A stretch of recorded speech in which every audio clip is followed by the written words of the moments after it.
Most people think crying easily is a weakness.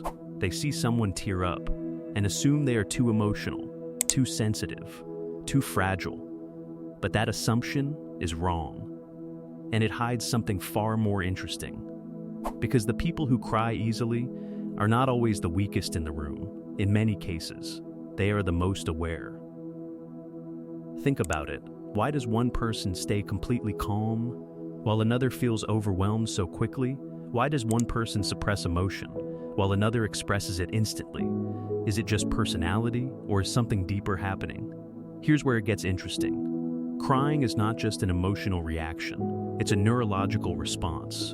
Your brain is constantly processing information, not just thoughts, but emotional signals, social cues, subtle changes in tone, unspoken tension.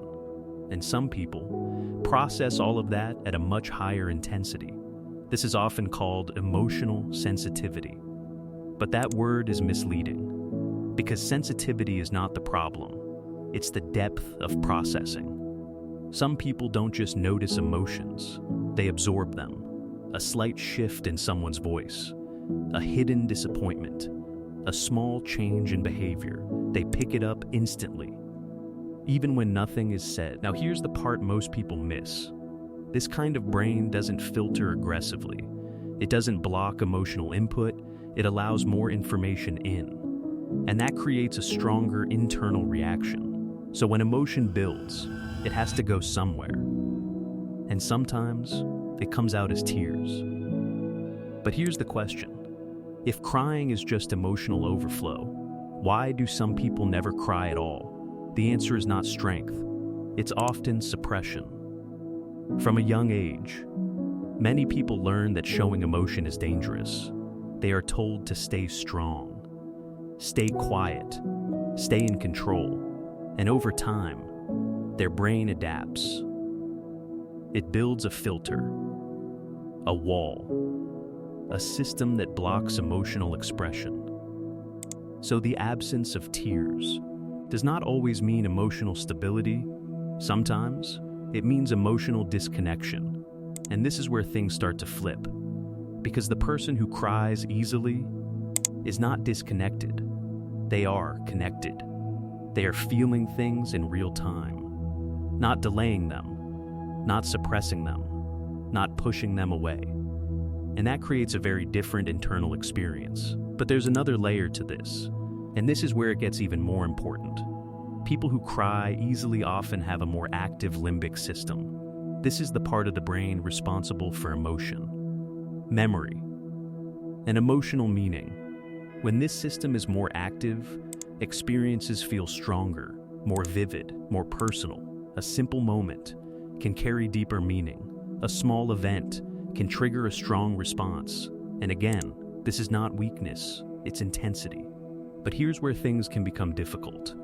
Because the modern world does not reward emotional intensity, it rewards control, composure, distance. So when someone expresses emotion quickly, they are often misunderstood. People assume they're overreacting, they're too sensitive, they can't handle pressure, but what's actually happening is something very different. They are processing reality at a deeper level, and that depth comes with both advantages and challenges. Let's talk about the advantage first. People who feel deeply often understand people deeply.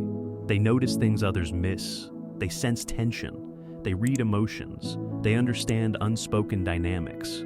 This makes them more empathetic, more intuitive, more aware. But here's the trade-off. That same awareness can become overwhelming because the brain is not designed to constantly process high emotional input without release. And crying is one of the ways the system resets. It's not failure, it's regulation. But here's the part that changes everything. The problem is not crying. The problem is not understanding why you cry. Because without that understanding, you start to judge yourself. You think, something is wrong with me, I need to fix this, I need to stop feeling this way, and that creates resistance. But resistance makes the experience worse. Because now, you are not just feeling emotion, you are fighting it, and that creates pressure. Now here's something important. Not all crying is the same. There's reactive crying, triggered by stress, overwhelm, fatigue, and then there's reflective crying, the kind that comes from meaning, from connection, from understanding something deeply. The second type is often where growth happens, but most people never reach that level because they shut it down too early. Now here's a question you should think about. What if your ability to feel deeply is not something to remove, but something to manage? Because there's a difference. Managing means understanding, controlling means suppressing, and those two paths lead to very different outcomes. If you learn how your emotional system works, you gain clarity. You start to see patterns, triggers, cycles, and once you see those patterns, you gain control, not by shutting emotion down, but by understanding how it moves. And this is where everything shifts.